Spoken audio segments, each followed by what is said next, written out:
নন্দীগ্রামের মানুষের জন্য নয়া উপহার মুখ্যমন্ত্রীর। নন্দীগ্রাম থেকে কলকাতা পর্যন্ত নতুন সরকারি বাস চালু করলেন তিনি।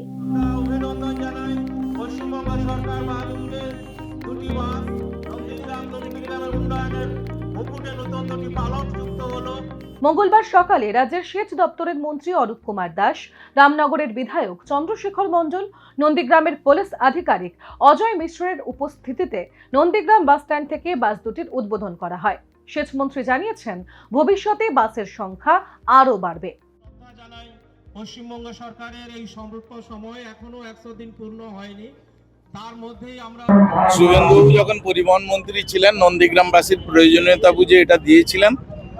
পরে 1956 এফেক্ট, সেই এফেক্টে বাস দুটো বন্ধ হয়ে গিয়েছিল। শুধু নন্দীগ্রাম শুভেন্দুর হৃদয়ে রয়েছেন এবং নন্দীগ্রামের প্রয়োজনীয়তাটা তিনি প্রতি মুহূর্ত মানুষের কি প্রয়োজন সেটা প্রতি মুহূর্তে তিনি অনুভব করেন।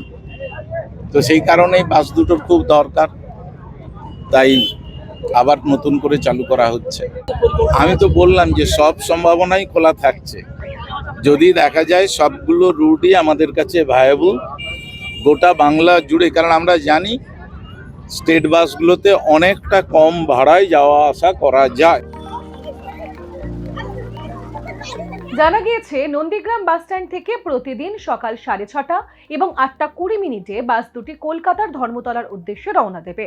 কলকাতায় পৌঁছানোর কিছুক্ষণ পরে আবার নন্দীগ্রাম রওনা দেবে বাস দুটি। জানা গিয়েছে, নন্দীগ্রাম থেকে কলকাতার ভাড়া মাত্র 100 টাকা। আমরা নন্দীগ্রামবাসী খুব খুশি এই বাসের জন্য, ফ্রি বাসের জন্য। এদের ফ্রি বাস চালু হয়েছে, আমরা খুব আনন্দিত। এইটা যেন আমাদের সবসময়